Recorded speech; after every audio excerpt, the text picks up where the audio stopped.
Good morning, good morning, good morning. What a fantastic morning it is. It's half of the sky is covered in cloud and the other half is blue. So I'm driving towards the blue bit. How are you? I hope you're well. I'm well.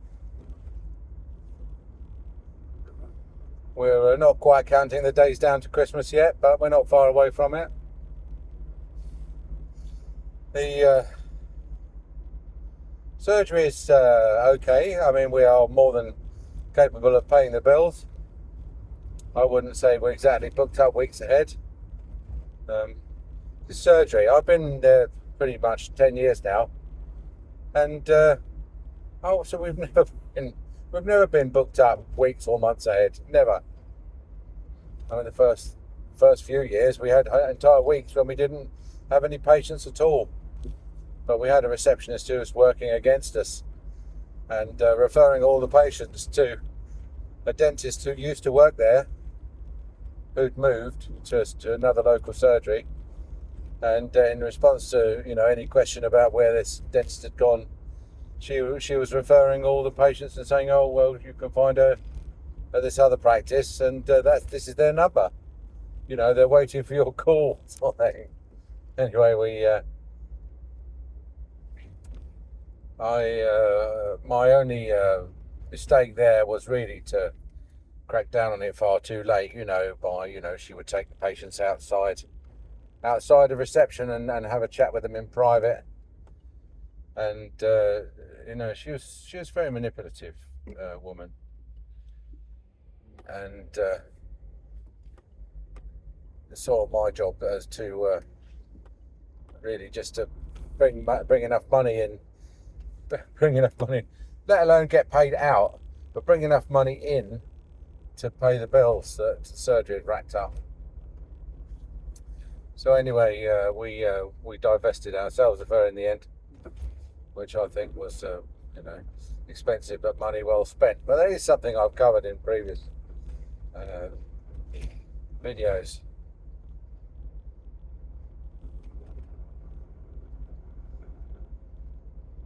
There's Millie, Milliilly.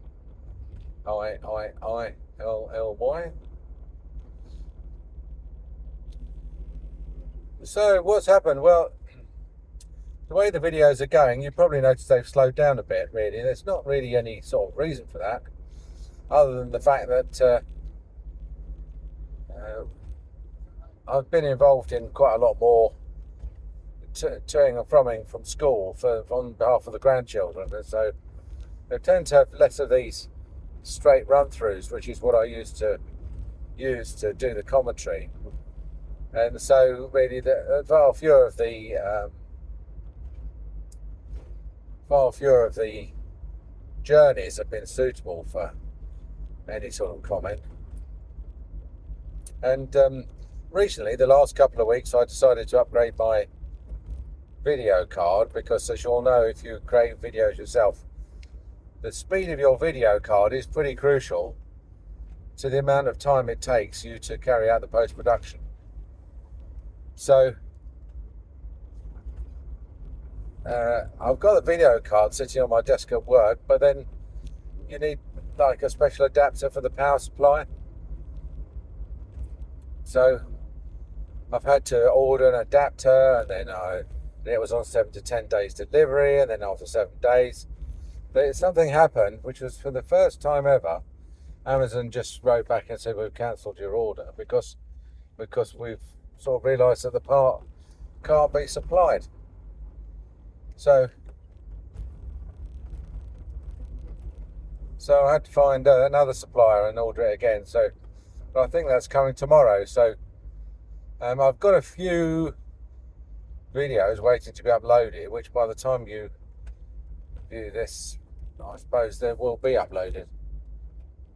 And hopefully with my new advanced video card, which is a 3070, I think, as opposed to a 1080, which is what I've got at the moment. So what else is new? I mean, when I say the surgery's not busy, I'm working you know, what we do is if we don't have enough patients to fill up an entire week, what we do is we condense them down into a few days, so that we are working some days and not working some days. And, you know, the patients, because of our system of telecoms, which I've described in previous videos, whereby our main telephone line is switched through to a mobile, and the nurses and receptionists have access to the practice computer through remote desktop.google.com. You know, when people ring, they have no idea whether they're ringing through to the physical premises in front of the physical computer, or the you know, whoever's got the mobile phone that day, who may be sitting in front of the laptop eating custard creams and sitting cross-legged on her bed. So, and none of it doesn't matter to them. I mean, really what they want is the level of service, the service level agreement that we sort of tacitly underwrite, which is to answer their phone pretty much as soon as they ring. And I think they do know that now, you know, when you've rung several times and your phone gets picked up in the way that it used to, like years ago, you know, hello, you know, dental surgery, how can I help? The modern way of, and the modern expectation, unfortunately, is that you will ring, and it will ring, I don't know, for 20 seconds, and then if not, it'll ring out after 2 minutes, which is the longest I'm prepared to wait on the phone for someone to pick up. And then you then get a message saying, you know, all calls are being recorded, and press 1 for this and 2 for that, and star if you wish to hear these options again.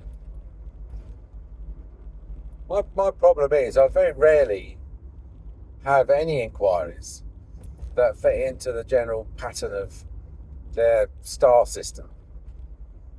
Like, for example, I mean, Southern Water came round and dug up my road and filled it in with regolith, moon rock, for some reason, I don't know why. And so I've been on the phone to them, but, you know, it's like 1, to pay your bill, 2, to find out how much you owe, 3, to get instructions on how to pay by direct debit. I'm like, right, well, if there was a button for complaining that DOCRA, Southern Water's subcontractors, have dug up your water meter and filled it in with a load of sort of whitey silver aggregate that, you know, wouldn't look out of place in a car park, then that'll be number 52 or something, wouldn't it? So, I mean, I'm always looking for the button that says speak to a human. So I've sat through an awful lot of menus, you know what I mean? Just try and find out how to get help for something, which in my case is always atypical, unusual. So Southern Water have done it again. They come round to do some work on a valve, which is on part of my property. Normally they tell me if they're going to come round and work on the property. This time they didn't tell me. They just came round and barged through the fence to find the water meter, which is it's a sort of a chicken wire fence, so they just sort of stepped on it and went over it. And then when they found it, they came back and like a week later and literally just cut a section out of the fence, did the work that they wanted to do, and now they've gone again.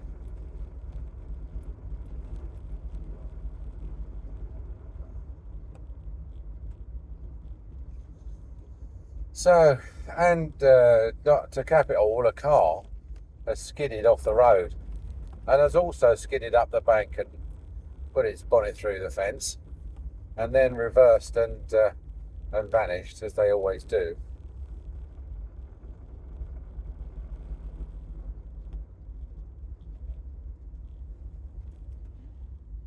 So I've got 2 bits of fence missing.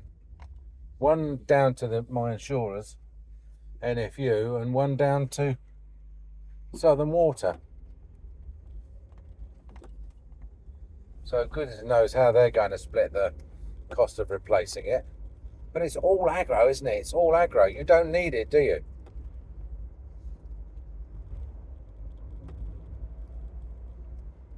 I tried to buy something online.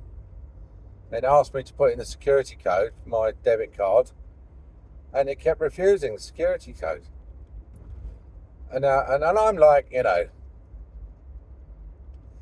I ring up MasterCard or wherever, if I ring up my bank, they're like, oh, have you forgotten your something? Have you forgotten your PIN code? Have you forgotten your security code? Have you forgotten your card number? And I'm like obsessive about all these things. I've got all of that. I mean, I've got every password I've ever used since computers were invented, just in case I come across an old account that I need to get access to. So I've got all this stuff. So I rang up and I said that, my security code's not working. What's the story? So immediately, she says to me, I'm sorry, Mr. Watson, I can't tell you security code. And I'm like, okay, shut up. just shut up. Because already you're off on the wrong tangent. You've gone off like a firework, sideways. I know you can't send me the security code. I don't want the security code off you. I want you to tell me why the security code, which I have got, and which I know to be correct, is not working. And apparently what's happened is that when HSBC sends out new accounts, new cards, if you've got that card registered on Google Pay, then Google Pay finds out about this card before you do. When I looked on Google Pay, the expiry date on the card was 2030, whereas I know for the expiry date on the card that I've been using is end of September 2025. So they've obviously got details of the new card, and they've substituted the new card for the old card, and that's why the security number's changed, and it won't accept the security number. Now the only problem is that HSBC hasn't told me. They haven't given me a new card, and therefore I don't know the new security number. Therefore all my online purchases have been suspended. Well, so once we'd established that, I hadn't received the card, and she asked me a bunch of stupid questions like, are you sure you haven't received the card? Could you not just look on your desk in front of you for a second? Just check your card's not there, And then a load of other stuff like, is your PIN secure? And have you lost any other cards? Have they all? I mean, which I suppose, like, if you've had your wallet pickpocketed, you might have done. But do they not think, for example, that if you'd lost all your cards, you might not have opened with that when you were talking to them and said, my card won't work. By the way, I've had all my cards pinched.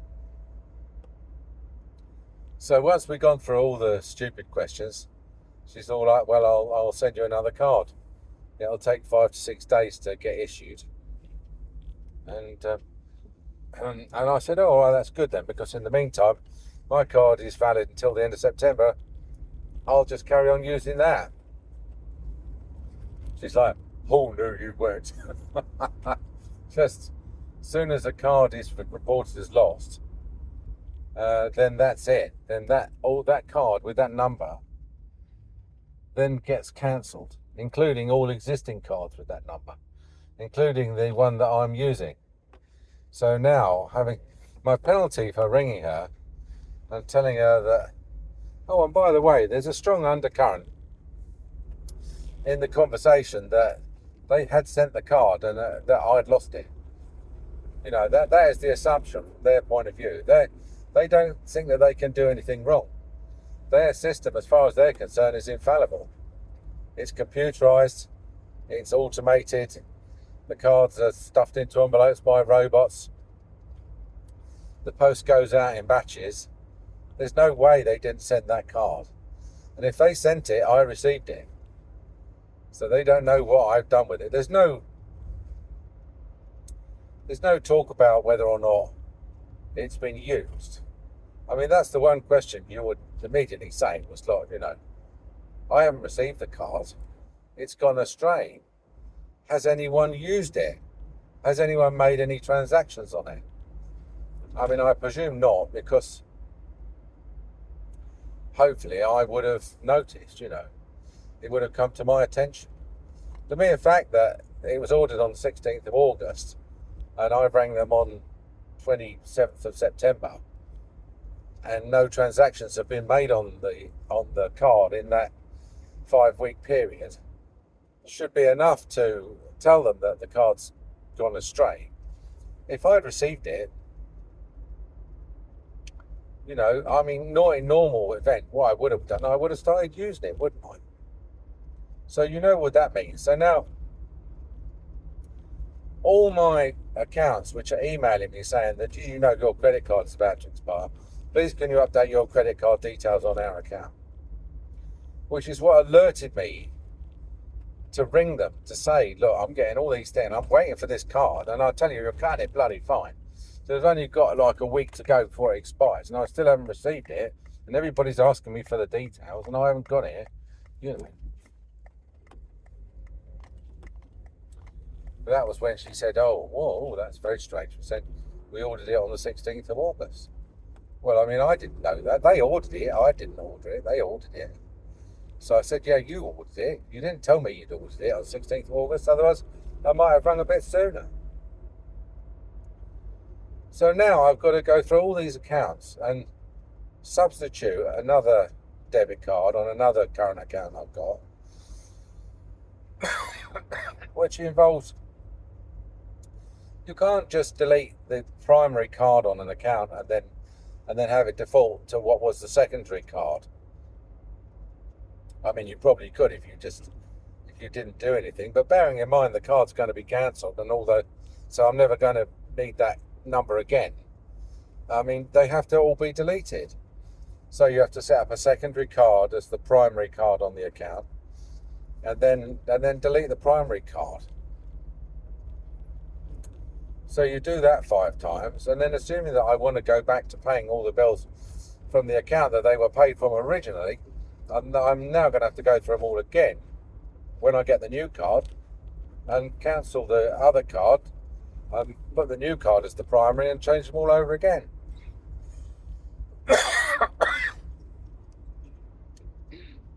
And you know, and I'm presumed to be the villain in all of this because I can't be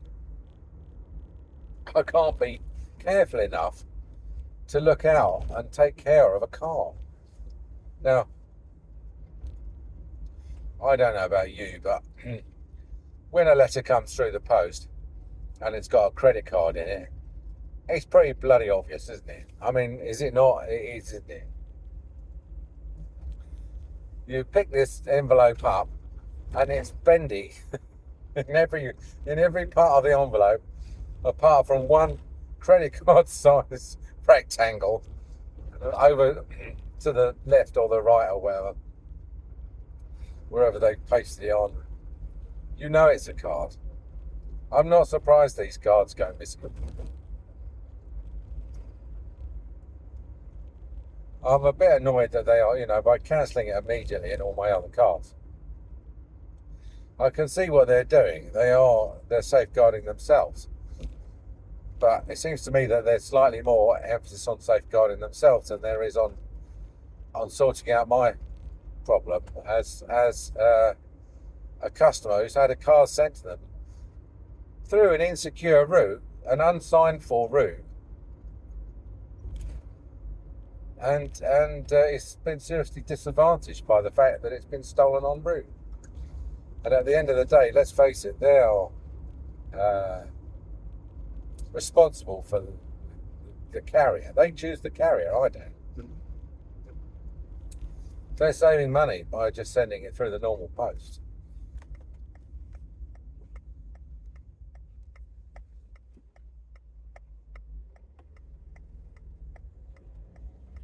And as a result, I've been, quite significantly inconvenienced. I mean, I know it's only first world problems. So today we're going to try and repair the line. We've got nobody coming in till lunchtime. Just to return to the theme about bunching all the patients up. We've managed to bunch all the patients up to Monday afternoon, Wednesday and Friday morning. That's how much you could say we are underbooked, underutilised. I always explain it as efficiency. I think the way we see patients is extremely efficient, and the service we provide is extremely calorie dense, which is why we don't have any trouble paying the bills at the end of the month. And it's quite a nice lifestyle. I mean, as I say, I'm 66 now. You could argue that I'm semi-retired now. And I paid my mortgage off. 2 nice letters from the bank. One saying, thank you for choosing us to borrow your money from, from the Cayman Islands. And another one, which is a termination certificate, which says 00 mortgage account, which is good. Never thought I'd live to see the day. Well, I thought I'd live to see the day, but I never thought I'd get there, And I've now joined the ranks of the officially mortgage-free. Oh, sorry. I meant to remove that.